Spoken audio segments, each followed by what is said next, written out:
Good evening, ladies and gentlemen, and welcome to the Get Out of Jail Free Radio Hour. I am your host and guide, Mr. Crispy, speaking to you through uncanny frequencies and sharing with you stories strange, fascinating, and terrifying. The views and opinions expressed on air are solely those of the speaker.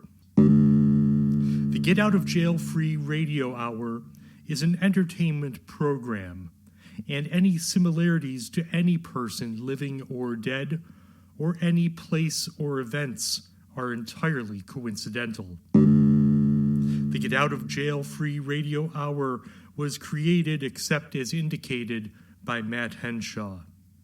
Listener discretion is advised. And now, take Mr. Crispy's moldering hand in yours, ignore that tacky fluid under my nails, and join me for the Get Out of Jail Free Radio Hour.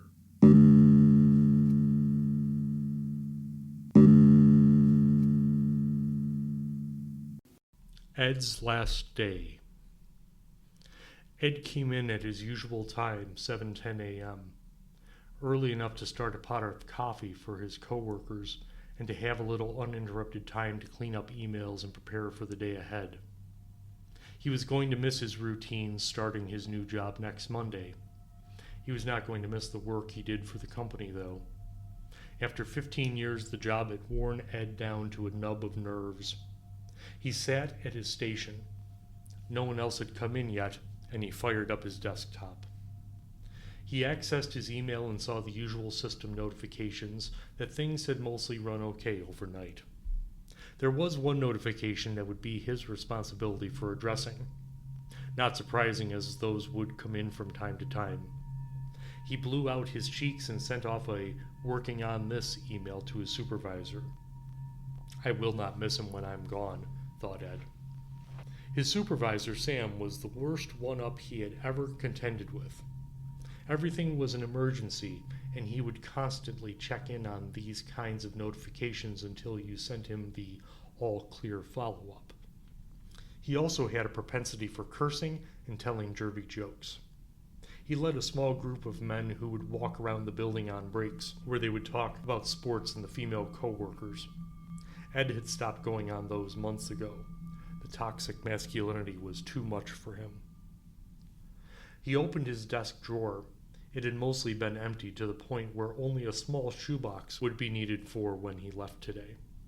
He took out the bullion-sized cube of C4, some wire, and half a dozen tacks. After a sip of coffee, Ed went into another drawer where he kept some electronics and began assembling the explosive device. It took him about half an hour, and by then a couple of co-workers were coming in.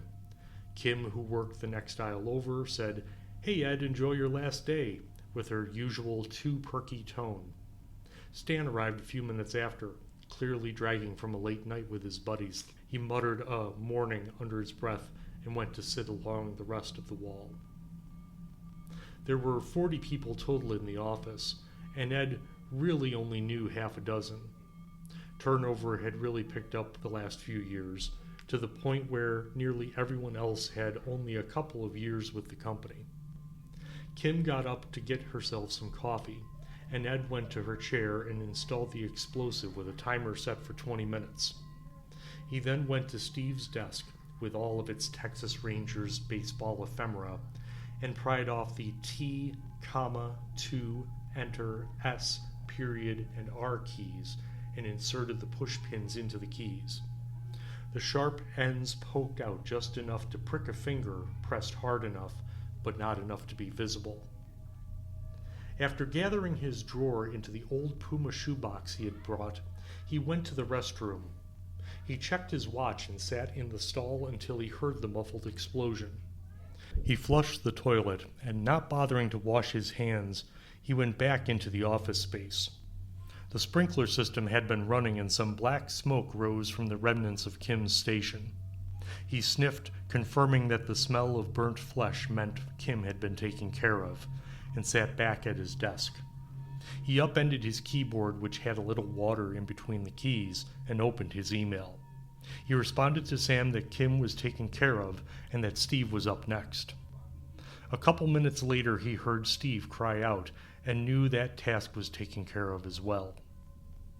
A few other nameless colleagues strolled in, most not even noticing Ed, some a curt nod and grunt of acknowledgement. He was not going to miss his coworkers. Sam was in a couple hours later, his arms swathed in bandages. "Hey, Edo, I can't convince you to stay a couple more weeks, can I?" he said in his unctuous tone. "No, Sam, I am starting next Monday and just want to clean up my workload before I leave," Ed said in a flat tone back to him. Sam was already past him, though he clearly did not give a damn what Ed did. Steve walked by cursing, blood dripping off his fingers. Ed forgot that Steve was a hemophiliac. For the next few hours, through lunch, which Ed always worked through anyways, Ed would write the occasional email, query the database, write more emails. He got up a few times, noticing Kim's charred leg outside of her aisle. One of the other nameless colleagues, some fat older woman, had hung Kim's lower jawbone over her monitor, gore sliding over the off-white monitor casing. At one point, one of the emails directed Ed to go into Sam's office and pour some ink toner into his coffee. He took a little grim joy in doing that. He was not going to miss his coworkers. About an hour before he left for the day, for the week, for the rest of his life, an email came in from corporate asking if he would consent to an exit interview. He chose not to reply. He wasn't interested in giving them feedback on how to make the company a better place. After all, what did he care? A male coworker, John maybe, threw a flaming ball of feces-encrusted toilet paper over the cubicle wall, landing a few feet from Ed. Ed took his now cold quarter cup of coffee and threw it on the conflagration. It hissed. He could at least say he did a better job than most of these people, probably as much a testament to his years on the job as his natural skill set. Aptitude in his job was not enough for Ed to stay where he was, though. There was the whole point of the work. Ever since the merger 6 or 7 years ago, Ed never really got why they did what they did. Something about quarterly margin targets and some vague pablum that even now he couldn't remember. 3 p.m. and Ed gathered his box, his mug, and his knife. He checked the blade and ensured it was sharp enough. He walked back to the wall and sliced the neck of 3 guys huddled around the station, blood bubbling, then bursting through their mouths all over the stained rug. Then past the receptionist's desk where Betty was on a call. He stabbed her in the thigh close to her femoral artery. Her screams echoed as he scanned out the door, and he went to his car. He started the car up, drove to the end of the large parking lot, and accelerated into the west wall of the complex. His airbag exploded as he crashed through the windows. He was a little dazed from the impact of the airbag, and he had a small cut on his forehead. He did have the wherewithal to pick up his knife and slide it under his chin. "I'll have a good day Monday," Ed thought, as his own blood bubbled and ran down his shirt. The letter. Dear Mr. Crispy, I find that I am gripped by a malaise that I cannot overcome, and that episodes of the Get Out of Jail Free radio hour are the only thing that can pull me out of such doldrums. Why do you only broadcast once a week? And can I receive a more regular broadcast to ease my suffering? Kindly, Tom from Florida. Dear Tom, thank you for the kind words, and we are glad we can help alleviate some of the depression you find yourself in. Unfortunately, your malaise is a common one, because it is true that our world is becoming a bleaker and less hospitable place, especially for the sensitive sorts who enjoy this broadcast. I have impressed upon our staff that we are bringing something of meaning to the world, and that there are listeners out there like yourself who need content like this in their lives to give those lives meaning. As to your question about frequency, While we would like to provide a daily or even twice daily entertainment to salve your troubled psyche, attempts at that kind of regularity have proven unsuccessful. Oh, that you could only see the pitiful wrecked bodies of previous staff stacked neatly in our refrigerated cellar, their corpses merely useful for parts after, say, the writer stabs his eye out with a pencil, or the cube lord claims another weak-willed victim. No, Tom, I'm afraid you'll need to make do with the weekly broadcast of the Get Out of Jail Free Radio Hour. One suggestion is, upon listening, to write down the words I am reading to you, to carefully tear each page out, blindfolded, and enclose the pages in separate envelopes.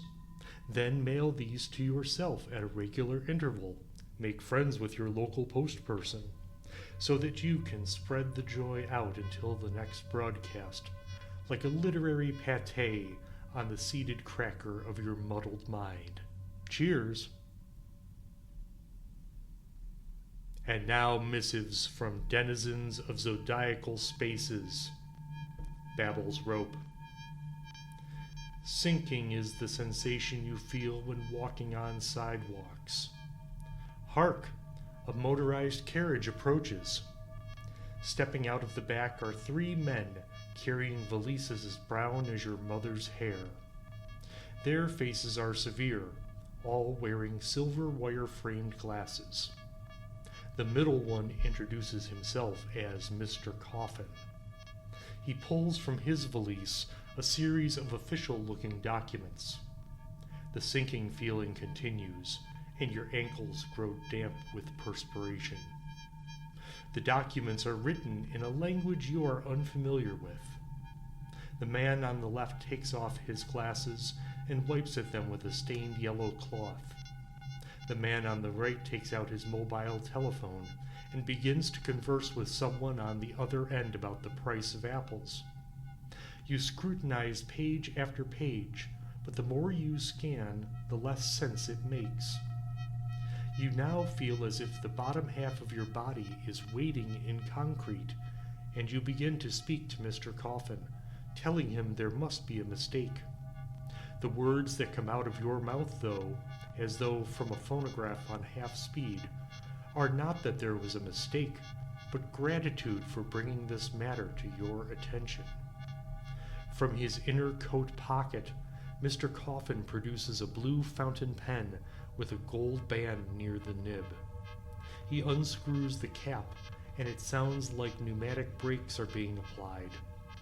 The cold concrete feel is creeping up your throat as you take the proffered implement of transcription. You dab the tip to your tongue, staining it the same color blue. It tastes like ambrosia at your aunt's 75th birthday celebration. You sign an X on the 3rd, 5th, and 11th page and hand the pen back to Mr. Coffin. He screws the cap back on. You can feel the sensation of a noose tightening around your neck. The man on the right concludes his business on the phone and makes an inscrutable motion with his hands. The man on the left nods and repeats the motion, while Mr. Coffin puts the pen back in his pocket and the papers into his valise. The 3 return to their motorized carriage as you feel a rising now, until you look down and your feet are 3 inches off the ground. You hang there suspended, twitching, as the crowd shuffles around you. The Wasp. Your second daughter, Roberta, has begun to feel pains in her groin and lower abdomen. This will continue for the next 9 weeks, after which time the pain will subside. She will then parent and care for a family of earthworms. Fisher persons break into her cabin in the night and steal the earthworms to serve as bait. Roberta is very upset by this and creates an elaborate trapping system involving pulleys, razor wire nets, and vegetable oil to catch and punish the invaders. But they are clever and elude capture. Her dreams are haunted by the sad fate of her adopted family, and she purchases advertising slots on her local radio station to raise awareness about the inhumane treatment of earthworms. These public service announcements fall on deaf ears, though, as the economy of the town is largely based on pescatarian pursuits.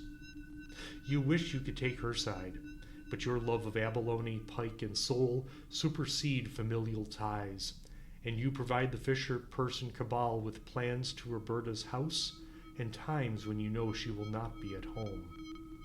Tragedy strikes when the thieves arrive at the wrong hour, mistaking the 9 for a 4, and Roberta catches them when she gets home from work. The resulting standoff and firefight ends with 3 fishermen dead, 1 fisherwoman in a coma, and Roberta paralyzed from the neck down. You never eat fish again.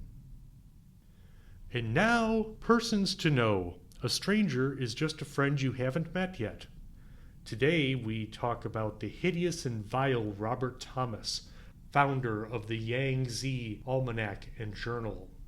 Born in 1732, Robert was the 3rd mewling babe born unto Gertrude and Stephen Thomas, and the 2nd to survive his infancy. Gertrude and Stephen were first cousins, which accounted for the off-putting and strange behavior of young Robert, who could often be found alone in the forests of Connecticut, chattering with all manner of woodland creatures. When he was 3, he made the acquaintance of a rabid chipmunk he named Norty. Norty succumbed to his disease shortly after Robert decided to make a pet of it.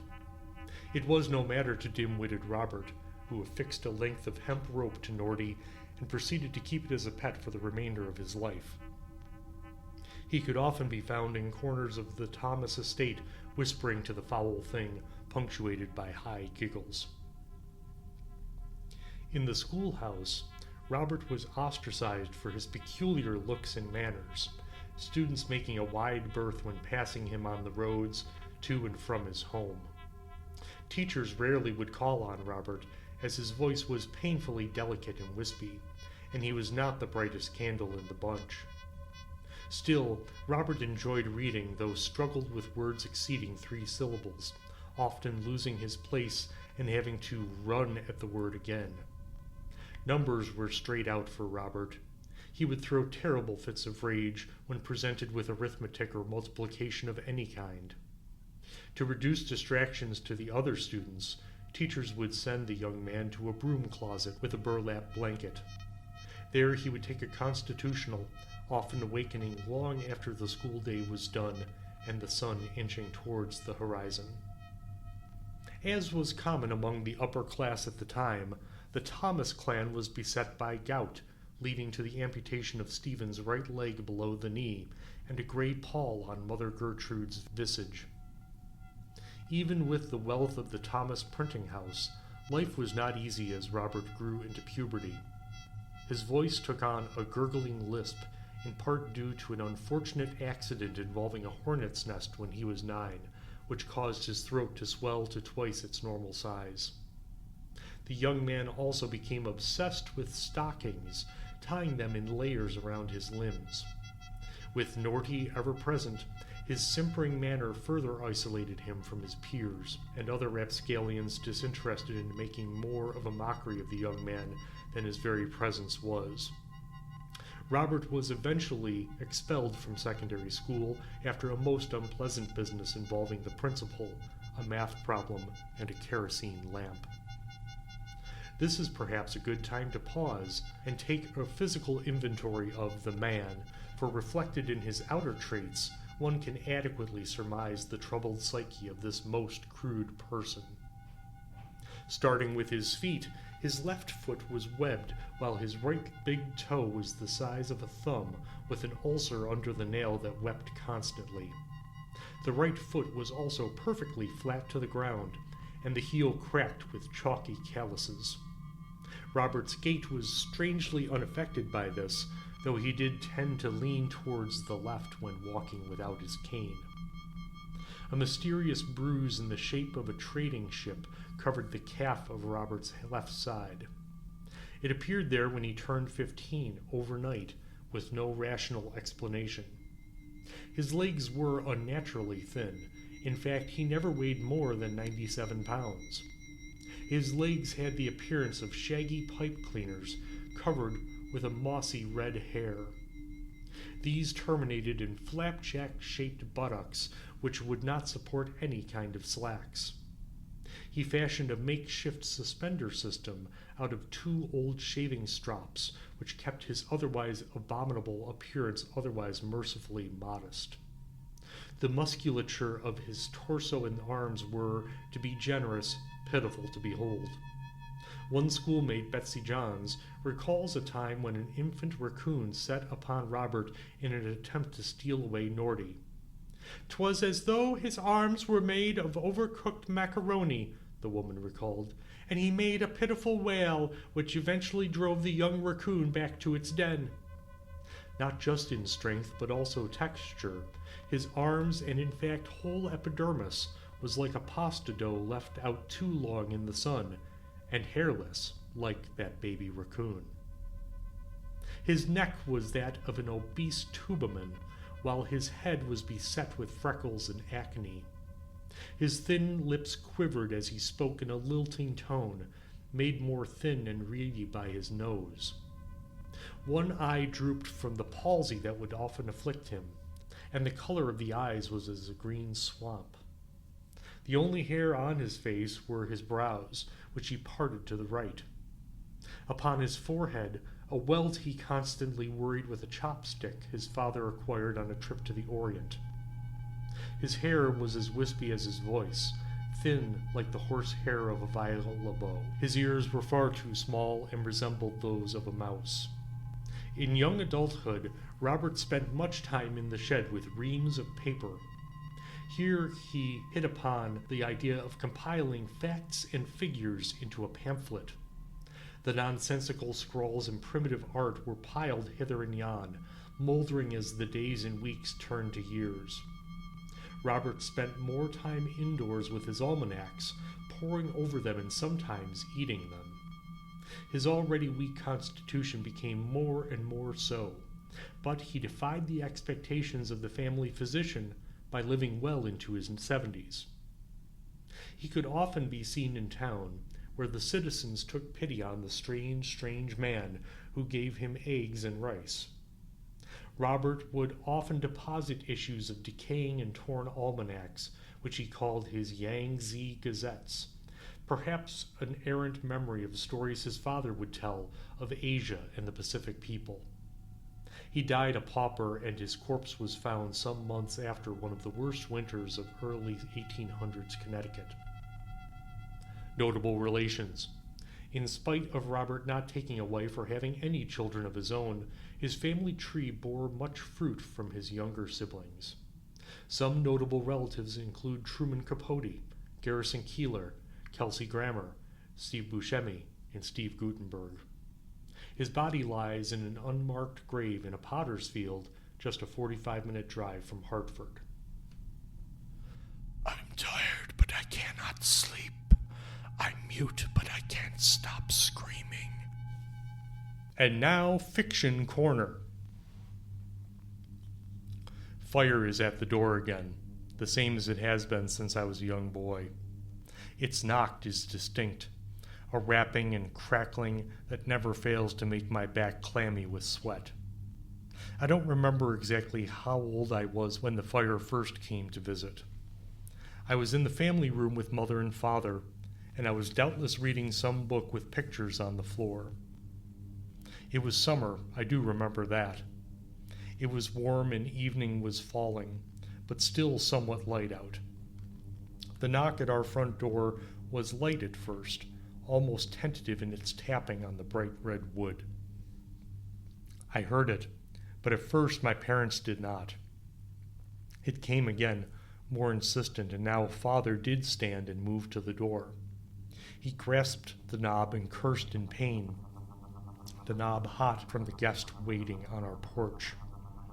Father wrapped his hand in his shirt and opened the door.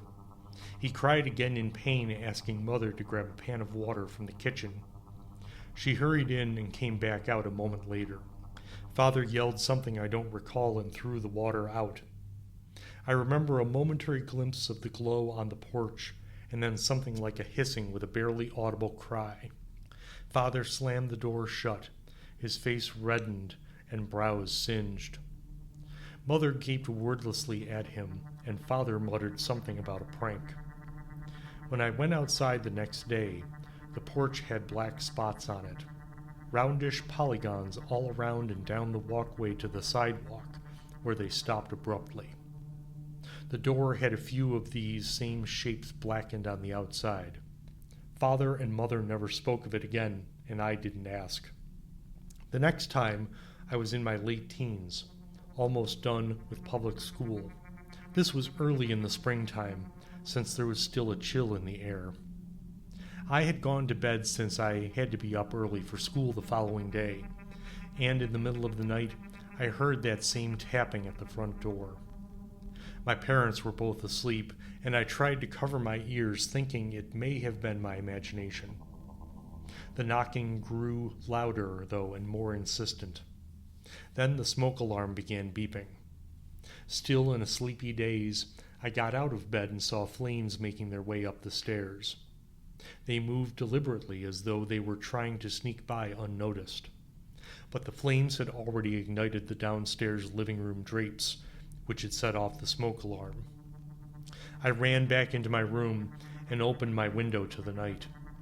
I judged that I could make it to the roof relatively easy, and from there scamper to the garage, which was not too far from the ground. I did so, but could hear from within the house screams of pain and panic from Mother and Father. I hurried as fast as I could across the roofs, then once on the ground began yelling for help and going to my neighbor's house. By the time the fire department came to the scene, our house was engulfed in flame. The firefighters put the fire out, but not in time to spare my parents. They had to be identified from dental records, their bodies burnt beyond recognition. The chief told me my parents had likely suffocated from the smoke and wouldn't have suffered, but their anguished cries reverberating in my head told me otherwise. Years passed, and I eventually went to university in a different state. It was my junior year, and I was living in a dormitory on the 7th floor. Therapy had helped me in dealing with my parents' death, and I had largely moved past the tragedy. But one night I heard that damnable tapping and scraping, this time from outside of the window. I got up, and there was an orange glow coming from outside. The glass was hot, and while I couldn't see far down the ledge, it looked like there was a bonfire settled there around the corner, flames licking out from time to time. I was stunned and paralyzed in place until I heard the alarm go off, and then I joined the rest of the residents in their exodus down the stairs and out of the building. The fire department put the fire out quickly enough, this time to spare any student lives lost or too much damage to the building itself. Still, I can make out charred marks on the facade of the building, and I am sure if I had gotten close enough, the uncanny shapes I remembered from my youth would have revealed themselves. That was 26 years ago, and in the time that has passed, I graduated, got married, had a beautiful daughter who herself has gone to college. I have always been afraid of all fire, which my wife tolerated well enough until she couldn't. We divorced a few years ago. I would have night terrors where I would wake from nightmares screaming and sweating. The dreams were conglomerations of memories of my encounters with fire and wild speculation from my imagination. The nightmares made me unpleasant and often cost me a productive day of work. Now fire is at my door again. Along with the crackle and the scrape of its knock, there is something else there. I hesitate to call it a voice, but there is a high-pitched tone, like a rusted hinge opening, that has some kind of intelligence to it. It is asking me to come in, that it means me no harm. This is very hard to hear, this concept or idea, muffled by a sound like a screw scraping on stone. It is convincing, though, and I have a large glass of water at the ready. I find a towel in the bathroom to wrap my hand in, and I walk to the door.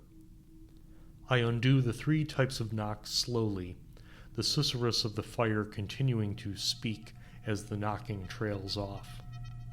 The knob is red hot, but the wrapping around my hand protects me from injury. I slowly open the door, illumination pouring through the gap.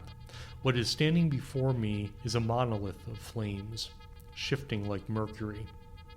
The voice I hear thanks me, and I step back into my living room. The fire crawls in, though remaining upright. I see the myriad shapes burned into the wood as it makes its way towards me. A vase with some flowers in it bursts into flame, red and purple petals curling black into carbon. I sit down and raise my glass to my guest. It sits across from me, the flames nearly but not quite touching the ceiling. While it has nothing resembling a face, I feel it is studying me, regarding me, and then it begins a monologue. I listen, baffled at first, but gradually understanding. Soon I find myself nodding, and though I can't say I am happy with what fire told me, it explained itself to my satisfaction. After some time passed, we both rose up. I gave a nod, which was all fire needed. It burns. The Night Wire by H.F. Arnold. New York, September 30th, CP Flash. Ambassador Hollowell died here today. The end came suddenly as the ambassador was alone in his study. There is something ungodly about these night wire jobs. You sit up here on the top floor of a skyscraper and listen in to the whispers of civilization. New York, London, Calcutta, Bombay, Singapore. They're your next door neighbors after the streetlights go dim and the world has gone to sleep. Alone in the quiet hours between 2 and 4, the receiving operators doze over their sounders and the news comes in. Fires and disasters and suicides, murders, crowds, catastrophes. Sometimes an earthquake with a casualty list as long as your arm. The night wire man takes it down almost in his sleep, picking it off on his typewriter with one finger. Once in a long time you prick up your ears and listen. You've heard of someone you know in Singapore, Halifax, or Paris long ago. Maybe they've been promoted, but more probably they've been murdered or drowned. Perhaps they just decided to quit and took some bizarre way out, made it interesting enough to get in the news. But that doesn't happen often. Most of the time you sit and doze and tap on your typewriter and wish you were home in bed. Sometimes, though, queer things happen. One did the other night and I haven't gotten over it yet. I wish I could. You see, I handle the night manager's desk in a western seaport town. What the name is doesn't matter. There is, or rather was, only one night operator on my staff, a fellow named John Morgan, about 40 years of age, I should say, and a sober, hard-working sort. He was one of the best operators I ever knew, what is known as a double man. That means he could handle 2 instruments at once and type the stories on different typewriters at the same time. He was one of the 3 men I ever knew who could do it consistently hour after hour and never make a mistake. Generally, we used only one wire at night, and sometimes when it was late and the news was coming fast, the Chicago and Denver stations would open a second wire, and then Morgan would do his stuff. He was a wizard, a mechanical automatic wizard, which functioned marvelously but was without imagination. On the night of the 16th, he complained of feeling tired. It was the first and last time I had ever heard him say a word about himself, and I had known him for 3 years. It was just 3 o'clock and we were running only one wire. I was nodding over reports at my desk and not paying much attention to him when he spoke. "Jim," he said, "does it feel close in here to you?" "Why, no, John," I answered, "but I'll open a window if you like." "Never mind," he said, "I reckon I'm just a little tired." That was all that was said, and I went on working. Every 10 minutes or so, I would walk over and take up a pile of copy that had stacked up neatly beside the typewriter as the messages were printed out in triplicate. It must have been 20 minutes after he spoke that I noticed he had opened up the other wire and was using both typewriters. I thought it was a little unusual as there was nothing very hot coming in. On my next trip, I picked up the copy from both machines and took it back to my desk to sort out the duplicates. The first wire was running out the usual sort of stuff, and I just looked over it hurriedly. Then I turned to the second pile of copy. I remembered it particularly because the story was from a town I'd never heard of, Zebico. I saved a duplicate of it from our files. Zebico, September 16th, CP Bulletin. The heaviest mist in the history of the city settled over the town at 4 o'clock yesterday afternoon. All traffic has stopped, and the mist hangs like a pall over everything. Lights of ordinary intensity fail to pierce the fog, which is constantly growing heavier. Scientists here are unable to agree as to the cause, and the local weather bureau states that the like has never occurred before in the history of our city. At 7 p.m. last night, municipal authorities... That was all there was. Nothing out of the ordinary at the bureau headquarters, but, as I say, I noticed the story because of the name of the town. It must have been 15 minutes later that I went over for another batch of copy. Morgan was slumped down in his chair and had switched his green electric light shade so that the gleam missed his eyes and hit only the top of the 2 typewriters. Only the usual stuff was in the right-hand pile, but the left-hand batch carried another story from Zebico. All press dispatches come in takes, meaning that parts of many different stories are strung along together, perhaps with but a few paragraphs of each coming through at a time. This second story was marked Add Fog. Here's the copy. At 7 p.m., the fog had increased noticeably. All lights were now invisible, and the town was shrouded in pitch darkness. As a peculiarity of the phenomenon, the fog is accompanied by a sickly odor, comparable to nothing yet experienced here. Below that, in customary press fashion, was the hour, 3:27, and the initials of the operator, JM. There was only one other story in the pile from the second wire. Here it is. Second ad, Zebico Fog. Accounts as to the origin of the mist differ greatly. Among the most unusual is that of the sexton of the local church, who groped his way to headquarters in a hysterical condition and declared that the fog originated in the village churchyard. It was first visible as a soft gray blanket clinging to the earth above the graves, he stated. Then it began to rise higher and higher. A subterranean breeze seemed to blow it in billows, which split up and then joined together again. Fog phantoms, writhing and anguished, twisted the mist into queer forms and figures, and then in the very thick midst of the mass, something moved. I turned and ran from the accursed spot. Behind me I heard screams coming from the houses bordering on the graveyard. Although the sexton's story is generally discredited, a party has left to investigate. Immediately after telling his story, the sexton collapsed and is now in a local hospital unconscious. Queer story, wasn't it? Not that we aren't used to it, for a lot of unusual stories come in over the wire.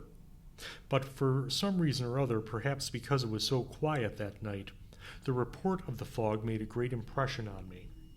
It was almost with dread that I went over to the waiting piles of copy.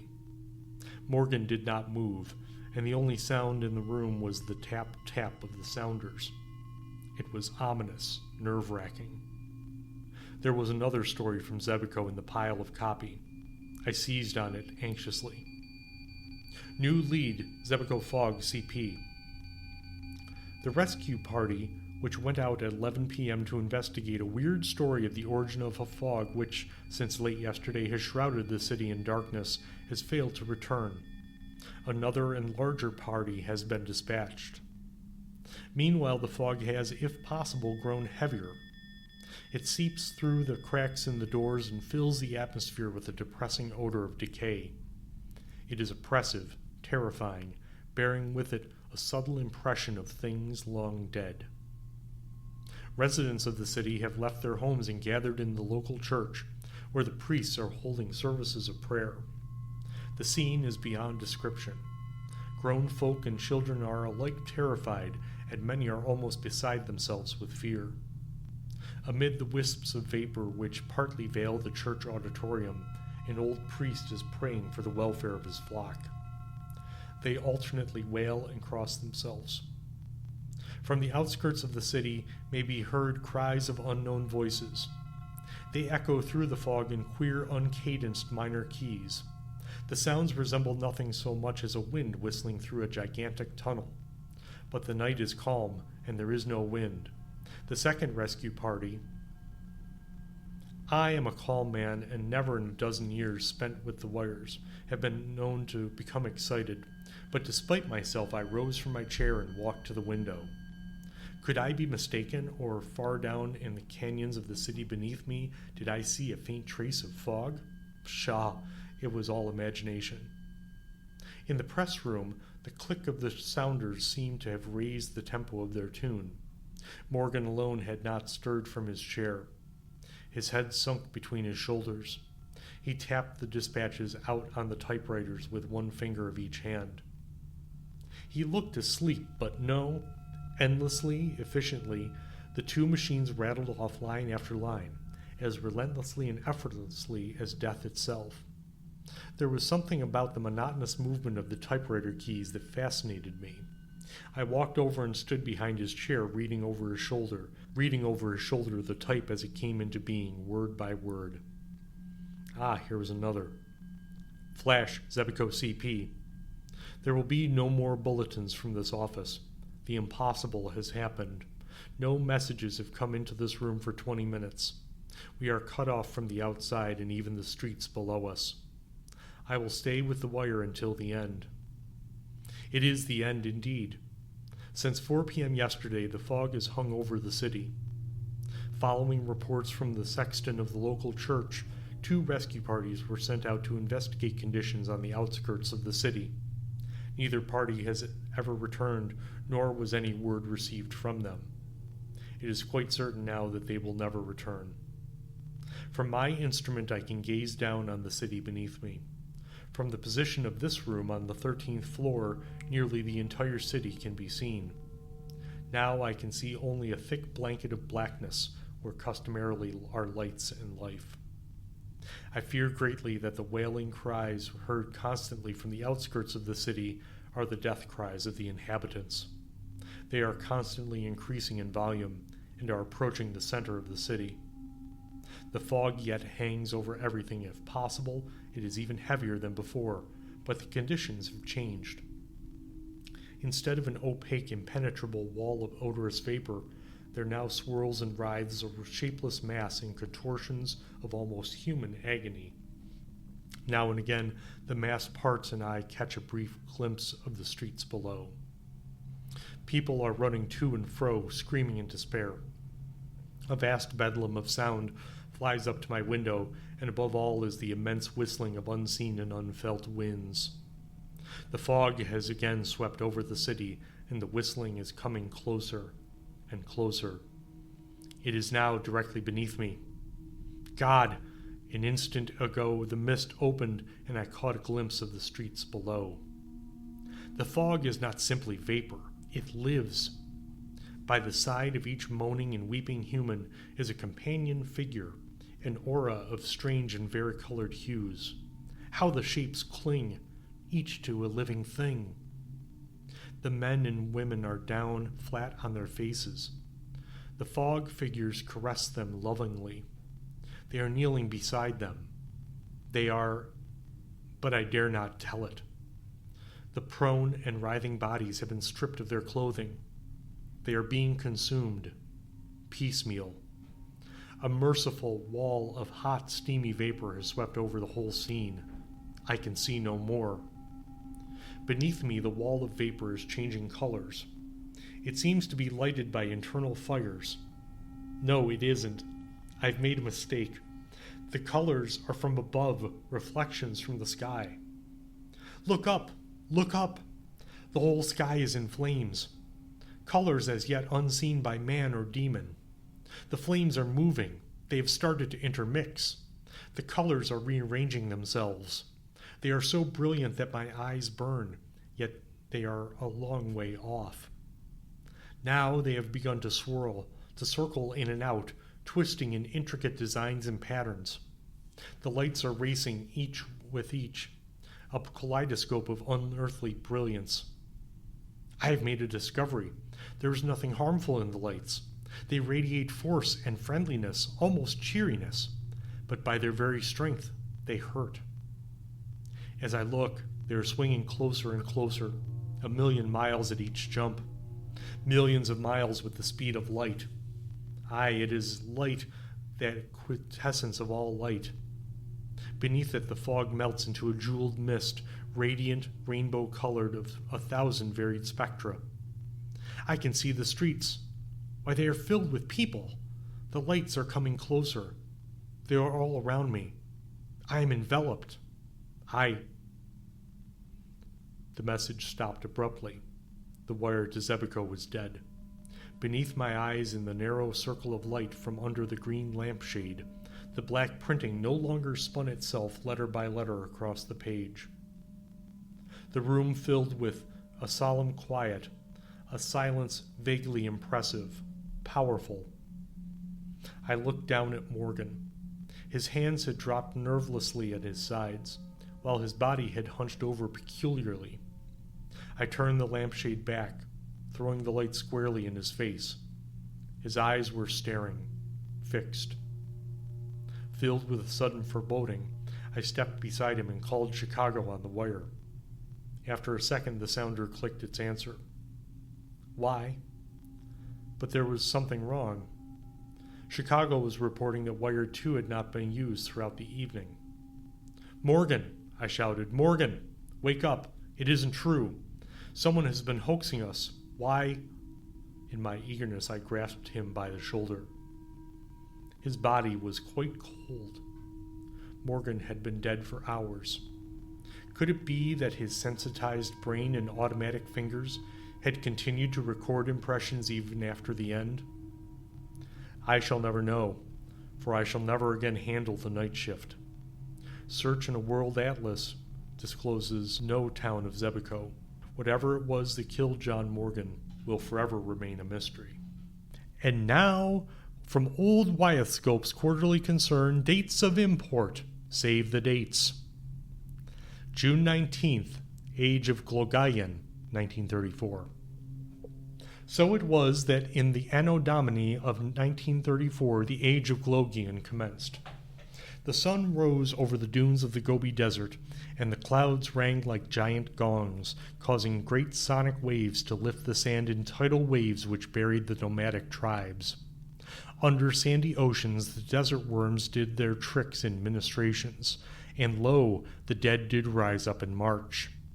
Over the next 80 years, the zombie patrols overtook villages and towns, converting those residents into fodder for the dread Lord Glogian. It is said that this age will pass when the comet Ryforg 3 next orbits the dying star J765, which astronomers predict will be in 5,689 years. All hail Glogian! July 5th, St. Klackenstein's Day, 1645. Gregor Klackenstein, 1645 to 1703, was known about town as a man touched by the divine hand. When he was a teenager, Gregor began to scry the future from the mashing of head lice he collected from his own scalp. With mortar and pestle, he did make a paste from the little parasites, and did smear it upon panes of glass, making tableaus that reflected the light beautifully. Gregor would then install these panes into the houses of neighbors, who the Lord above did instruct his faithful servant Gregor. Inevitably, the tales told by these fantastic windows came to pass upon the families. Though the families did not escape the fates foretold, they were at least appreciative of Gregor's gifts, and could prepare their estates as needed. In 1745, an envoy of bishops and cardinals successfully lobbied for Gregor's canonization. He is considered the patron saint of the louse, and those of the faith pray to him for relief of itching. August 31st, the blizzard of Palmdale, Florida, 1921. The day of August the 31st, 1921 began like any other day on the panhandle town of Palmdale, Florida. The temperature was a balmy 84 degrees with little in the way of clouds. The ocean was still and gulls filled the air. To the southwest, Darva O'Malley spotted a strange cloud formation building and moving quickly towards the town. She ran to the schoolhouse and rang the bell in alarm. The small town of 34 residents all made their way to the schoolhouse and barricaded themselves as the temperatures dropped. In 2 hours, the temperature was 23 degrees and a brilliant blue snow had begun to fall. The winds whipped the sapphire precipitation into drifts exceeding 5 feet. The townspeople gaped in wonder and fear at the strange snows. Many of the residents had only read about snow in newspaper reports from the north and did not comprehend this blue substance. By 5:30 p.m., the snow ceased and the temperatures rose steadily back up into the mid-60s. When they exited the schoolhouse at dusk, the sky took on a smoky aspect, and the snow had melted into steaming puddles of purple-orange oil. By the following day, no sign of the snow or oil remained, and the townspeople swore to secrecy what they had seen. 8 months later, a strange spike in births of triplets occurred, all of the children having what would be called the Palmdale look about them. The Palmdale look consisted of small eyes set high upon the forehead, cleft palates, and odd growths on the arms and legs resembling fingerling potatoes, which would then throb when rains were imminent. The town of Palmdale would go on to be cordoned off by the State National Guard in 1929, and has since not been included on any maps of the region. And now, from Old Wyoscope's quarterly concern, newsworthy items of interest from around the region. Mad Palliator strikes again. The unknown assailant, dubbed the Mad Palliator, struck again on the campus of Cat's Paw Community College, marking the 4th such event this semester. The behemoth, sporting a blue shirt emblazoned with a red letter P and cargo shorts, deployed an aerosolized form of lorazepam during the 2 p.m. hour on the campus mall.